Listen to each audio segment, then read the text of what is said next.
Hello दोस्तों, नमस्कार। स्वागत है आपका हमारे YouTube channel smart competitive exam में। तो आज सामान्य ज्ञान का प्रैक्टिस सेट नंबर तीसरा है। इससे पहले हमारे 2 प्रैक्टिस सेट हो चुके हैं सामान्य ज्ञान के। अगर आपने अभी तक नहीं देखे तो हमारे यूट्यूब चैनल पर जाकर वो देख सकते हैं। तो देर न करते हुए शुरू करते हैं आज का सेशन, सामान्य ज्ञान का प्रैक्टिस सेट नंबर 3। तो पहला क्वेश्चन है, हड़प्पा स्थलों में कांस्य नर्तकी की मूर्ति कहाँ से प्राप्त हुई है। क्वेश्चन नंबर है, हड़प्पा स्थलों में कांस्य नर्तकी की मूर्ति कहाँ से प्राप्त हुई है। तो इसके ऑप्शन है हड़प्पा, कालीबंगा, चहुंदड़ो और मोहनजोदड़ो। तो बताइए इसका राइट आंसर क्या हो जाएगा।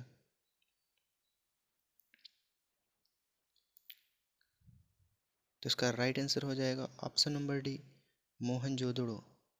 हड़प्पा स्थलों में कांस्य नर्तकी की मूर्ति मोहनजोदड़ो से प्राप्त हुई है। मोहनजोदड़ो जो है वो सिंधु घाटी सभ्यता का एक स्थल माना जाता है, इसलिए इसका राइट आंसर क्या हो जाएगा ऑप्शन नंबर डी, मोहनजोदड़ो। चलते हैं अगले क्वेश्चन पर। अगला क्वेश्चन है, आर्य भारत में सबसे पहले कहाँ बसे। जो आर्य आए थे वो भारत में सबसे पहले कहाँ पर बसे। तो ऑप्शन है सप्त सिंधु प्रदेश, गांगेय घाटी, गंडक के तट पर, या ये सभी।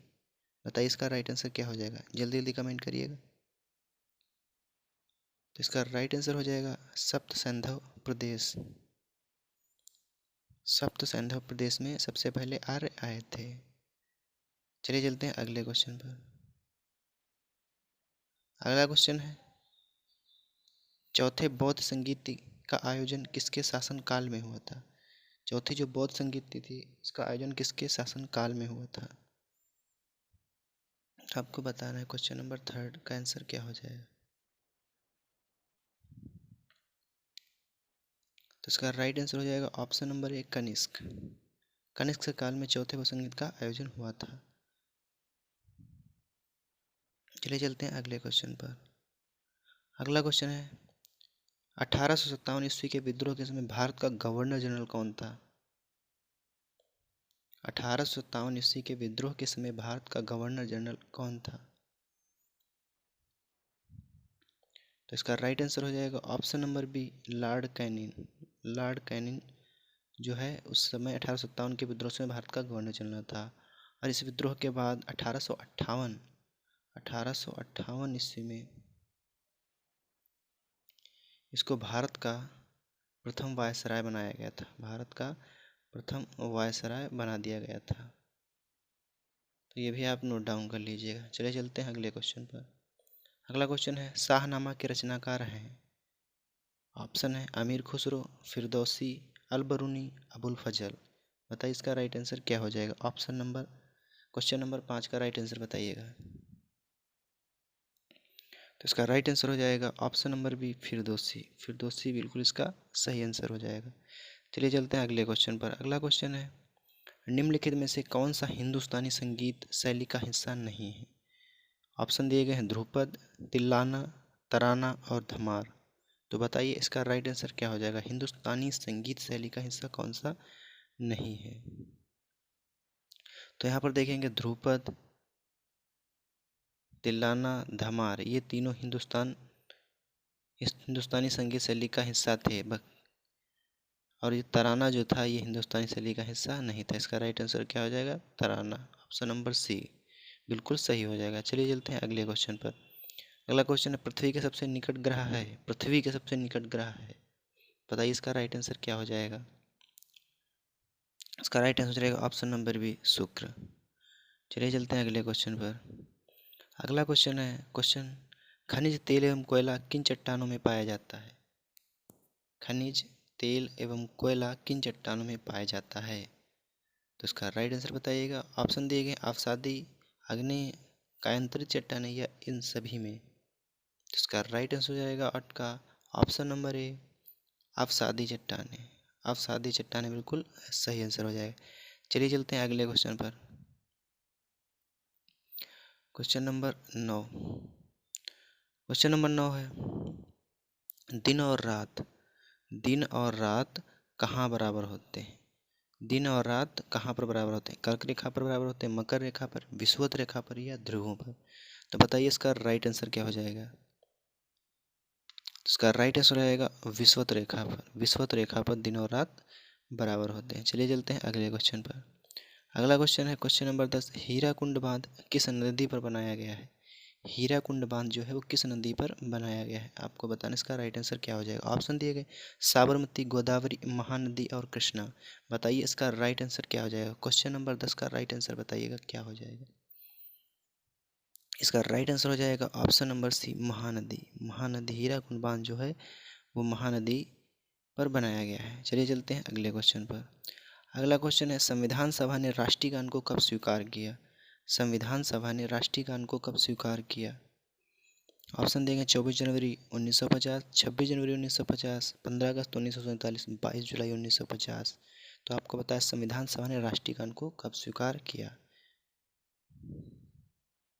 इसका राइट आंसर रहेगा option number C, option number A 24 जनवरी 1950 को जो है संविधान सभा ने राष्ट्रीय गान को स्वीकार किया था। और 15 अगस्त 1947 को जो है भारत की स्वतंत्रता प्राप्ति हुई थी। चलिए चलते हैं अगले क्वेश्चन पर। अगला क्वेश्चन है यदि प्रधानमंत्री या कोई अन्य मंत्री सदन का सदस्य नहीं है तो उसे पद पर बने रहने के लिए कितने दिनों के अंदर संसद का सदस्य बनना आवश्यक है। यदि प्रधानमंत्री या कोई अन्य मंत्री सदन का सदस्य नहीं है तो उसे पद पर बने रहने के लिए कितने दिनों तक के अंदर संसद का सदस्य बनना आवश्यक है। तो कितने दिनों तक हो सकता है, 3 माह, 6 माह, 9 माह या 19 माह। बताइए इसका राइट आंसर क्या हो जाएगा।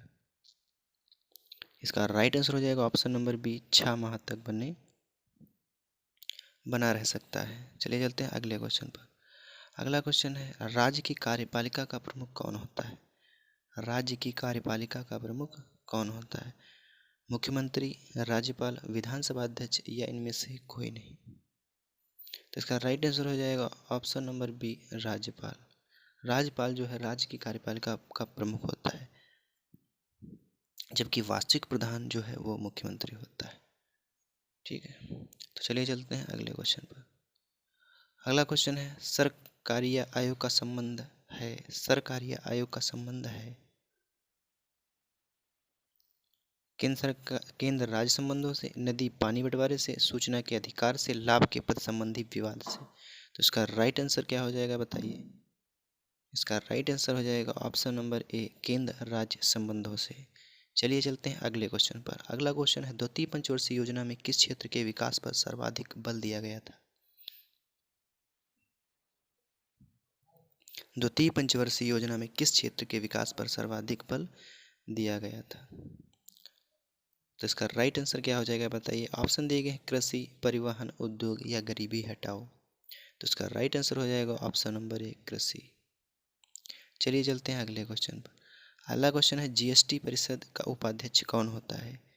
जीएसटी जो परिषद है इसका उपाध्यक्ष कौन होता है। क्वेश्चन नंबर 16 का राइट आंसर बताइएगा। ऑप्शन दिए गए किसी राज्य का मुख्यमंत्री, किसी राज्य का वित्त मंत्री, केंद्रीय वित्त मंत्री, ए या वह दोनों। बताइए इसका राइट आंसर क्या हो जाएगा। तो इसका राइट आंसर हो जाएगा ऑप्शन नंबर बी, किसी राज्य का वित्त मंत्री जो है जीएसटी परिषद का उपाध्यक्ष होता है। चलिए चलते हैं अगले क्वेश्चन। अगला क्वेश्चन है नरसिंघम समिति संबंधित है। नरसिंघम समिति जो है वो किससे संबंधित है आपको बताना। ऑप्शन दिए गए हैं बैंकिंग सुधार से, क्षेत्रीय ग्रामीण बैंकों की पुनर्संरचना से, राष्ट्रीय आय से या कर सुधारों से। बताइए इसका राइट आंसर क्या हो जाएगा।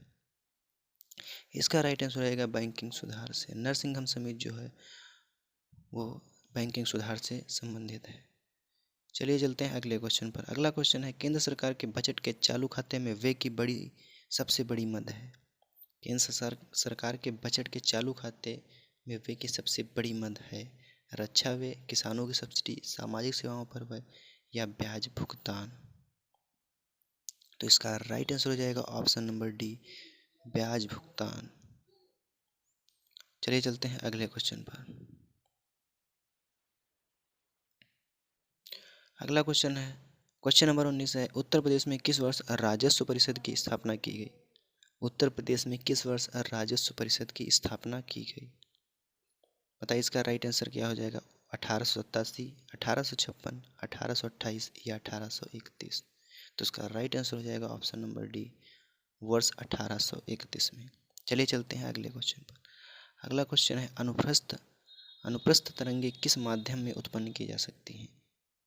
अनुप्रस्थ तरंगे किस माध्यम में उत्पन्न की जा सकती हैं? सिर्फ गैस में, सिर्फ ठोस में, सिर्फ द्रव में, या इन तीनों में? तो इसका राइट आंसर हो जाएगा ऑप्शन नंबर सी, सिर्फ द्रव में। चलिए चलते हैं अगले क्वेश्चन पर। अगला क्वेश्चन है सूर्य से पृथ्वी पर ऊष्मा का संचरण किस विधि के द्वारा होता है? सूर्य से जो पृथ्वी पर ऊष्मा का संचरण होता है वो किस विधि के द्वारा होता है, आपको बताना है। ऑप्शन दिए गए हैं चालन विधि, संवहन, विकिरण, या तीनों विधि से होता है। तो बताइए इसका राइट आंसर क्या हो जाएगा? तो इसका राइट आंसर हो जाएगा विकिरण। ऑप्शन नंबर सी बिल्कुल सही हो जाएगा। चलिए चलते हैं अगले क्वेश्चन पर।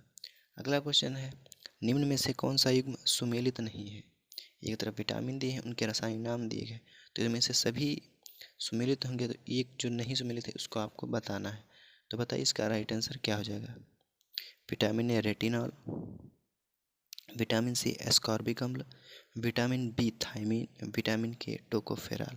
तो बताइए इसका राइट आंसर क्या हो जाएगा? तो यहाँ पर देखिए पहला विटामिन ए रेटिनॉल तो बिल्कुल सही है, विटामिन सी एस्कॉर्बिक अम्ल बिल्कुल सही है, विटामिन बी थायमीन बिल्कुल सही है।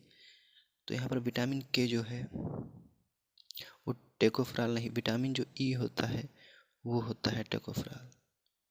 तो यही बिल्कुल इसका गलत हो जाएगा। तो ऑप्शन नंबर डी इसका सही हो जाएगा। तो विटामिन जो के होता है उसको फिलोक्विनोन के नाम से जाना जाता है। कौन से नाम से? फिलोक्विनोन के नाम से जाना जाता है। तो इसका राइट आंसर रहेगा ऑप्शन नंबर डी। चलिए चलते हैं अगले क्वेश्चन पर।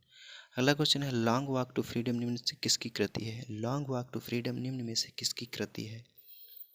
तो ये किसकी कृति है? Option number A Nelson Mandela, Rousseau, Adam Smith, Khushwant Singh. तो इसका राइट आंसर हो जाएगा option number A Nelson Mandela की। चलिए चलते हैं अगले क्वेश्चन पर। अगला क्वेश्चन है उत्तर प्रदेश शैक्षणिक अनुसंधान एवं विकास परिषद की स्थापना किस वर्ष की गई? उत्तर प्रदेश शैक्षणिक अनुसंधान एवं विकास परिषद की स्थापना किस वर्ष की गई? बताइए इसका राइट आंसर क्या है? ऑप्शन दिए गए हैं 1981, 1961, 1967 या 1971। बताइए इसका राइट आंसर क्या हो जाएगा? तो इसका राइट आंसर हो जाएगा ऑप्शन नंबर ए, वर्ष 1981 में उत्तर प्रदेश शैक्षणिक अनुसंधान एवं विकास परिषद की स्थापना की गई थी। चलिए चलते हैं अगले क्वेश्चन पर। अगला क्वेश्चन है उत्तर प्रदेश में उर्दू प्रशिक्षण एवं अनुसंधान केंद्र अवस्थित है। उत्तर प्रदेश का जो उर्दू प्रशिक्षण अनुसंधान केंद्र है वो कहाँ स्थित है, आपको ये बता। लखनऊ में, फैजाबाद में, मेरठ में, अलीगढ़ में। क्वेश्चन नंबर 25 का राइट आंसर बताइए क्या हो जाएगा? तो इसका राइट आंसर हो जाएगा ऑप्शन नंबर ए, लखनऊ में। उत्तर प्रदेश का जो उर्दू प्रशिक्षण एवं अनुसंधान केंद्र जो स्थित है वो लखनऊ में स्थित है। चलिए चलते हैं अगले क्वेश्चन पर। अगला क्वेश्चन है उत्तर प्रदेश में लोकगीतों की काफ़ी प्राचीन परंपरा रही है। बताइए ढोला लोकगीत निम्न में से कहाँ प्रचलित है? जो ढोला लोकगीत है वो कहाँ प्रचलित है, आपको बताना है। ऑप्शन दिए गए आगरा, मेरठ, सहारनपुर, बलिया, इलाहाबाद, कानपुर, गोरखपुर, जौनपुर। अब बताइए इसका राइट आंसर क्या हो जाएगा? तो ढोला लोकगीत जो है वो आगरा और मेरठ में काफ़ी प्रचलित है। चलिए चलते हैं अगले क्वेश्चन पर। अगला क्वेश्चन है अंतर्राष्ट्रीय दूरसंचार संघ द्वारा जारी वैश्विक साइबर सुरक्षा सूचकांक 2017 में भारत को कौन सा स्थान प्राप्त हुआ था? तो बताइए इसका राइट आंसर क्या हो जाएगा? 2017 में जो है अंतर्राष्ट्रीय दूरसंचार संघ द्वारा जारी वैश्विक साइबर सुरक्षा सूचकांक 2017 का आपको बताना है। तो इसका राइट आंसर हो जाएगा 23। ऑप्शन नंबर भी बिल्कुल सही हो जाएगा। चलिए चलते हैं अगले क्वेश्चन पर। अगला क्वेश्चन है इकोलॉजी पारिस्थितिकी शब्द का सर्वप्रथम प्रयोग किया। इकोलॉजी जो थी पारिस्थितिकी तंत्र को बोलते हैं हिंदी में, शब्द का सर्वप्रथम प्रयोग किसने किया था, आपको बताना है। ऑप्शन दिए गए ओडम ने, हेकल ने, टेलर ने, डार्विन ने। बताइए इसका राइट आंसर क्या हो जाएगा? तो इसका राइट आंसर हो जाएगा ऑप्शन नंबर बी, हेकल ने। हेकल ने जो है इकोलॉजी शब्द का सर्वप्रथम प्रयोग किया था। चलिए चलते हैं अगले क्वेश्चन पर। अगला क्वेश्चन है मलेशिया की राजधानी कहाँ है? आपको बताना मलेशिया की जो राजधानी है वो कहाँ है? Kuala Lumpur, Manila, Ankara, Tehran. तो इसका राइट आंसर हो जाएगा ऑप्शन नंबर एक, कोलालमपुर। मलेशिया की राजधानी कहाँ है? कोलालमपुर। क्वेश्चन नंबर अगला है लेबनान की मुद्रा क्या है? लेबनान की मुद्रा क्या है? तो इसका राइट आंसर क्या होगा बताइए? रूबल, पाउंड, लीटा या इनमें से कोई नहीं। तो इसका राइट आंसर हो जाएगा option number B, pound. Lebanon की जो मुद्रा है वो है पाउंड। चलिए चलते हैं अगले क्वेश्चन पर। अगला क्वेश्चन है, विश्व जल दिवस किस दिन मनाया जाता है? विश्व जल दिवस किस दिन मनाया जाता है? 22 मार्च को, 24 मार्च को, 22 अप्रैल को, 21 मई को। तो इसका राइट आंसर हो जाएगा ऑप्शन नंबर ए, 22 मार्च को विश्व जल दिवस मनाया जाता है। चलिए चलते हैं अगले क्वेश्चन पर। अगला क्वेश्चन है, जैव कृषि विश्व कुंभ 2017 का आयोजन कहाँ किया गया था? आपको बताना है 2017 में जो विश्व कुंभ थे, कृषि विश्व कुंभ का आयोजन कहाँ किया गया था? बताइए इसका राइट आंसर क्या हो जाएगा? ग्रेटर नोएडा में, पटना, रोहतक या हल्दिया में? तो इसका राइट आंसर हो जाएगा option number A, greater Noida, Uttar Pradesh में। ग्रेटर नोएडा यूपी में। चलिए चलते हैं अगले क्वेश्चन पर। अगला क्वेश्चन है, प्रधानमंत्री नरेंद्र मोदी ने सौभाग्य योजना की शुरुआत कब की? प्रधानमंत्री नरेंद्र मोदी ने सौभाग्य योजना की शुरुआत कब की? तो इसका राइट आंसर आपको बताना है क्या हो जाएगा? इसका राइट आंसर हो जाएगा 25 सितंबर 2017 को प्रधानमंत्री नरेंद्र मोदी ने सौभाग्य योजना की शुरुआत की थी। चलिए चलते हैं अगले क्वेश्चन पर। अगला और अंतिम क्वेश्चन आज का, वर्ष 2017 में 14वां भारतीय यूरोपीय संघ शिखर सम्मेलन कहाँ आयोजित किया गया था? 2017 में 14वां जो भारत यूरोपीय संघ शिखर सम्मेलन था वो कहाँ आयोजित किया गया था? आपको बताना है। नई दिल्ली में, अमेरिका में, ऑस्ट्रेलिया में या श्रीलंका में? तो इसका राइट आंसर हो जाएगा ऑप्शन नंबर ए, नई दिल्ली में। तो आज का सेशन यही समाप्त होता है। अगर हमारा वीडियो आप लोगों को पसंद आया तो प्लीज़ हमारे वीडियो को लाइक करिएगा और हमारे वीडियो को शेयर कर दीजिएगा। अगर आपको बताना है इस प्रैक्टिस सेट में आपके कितने क्वेश्चन सही हुए, कमेंट करके बताना है। और अगर हमारे चैनल पर पहली बार आए हैं तो हमारे चैनल को सब्सक्राइब कर दीजिएगा और बेल आइकन प्रेस कर दीजिएगा, जिससे आने वाले नोटिफिकेशन की जानकारी आप लोगों तक सबसे पहले पहुंच सके।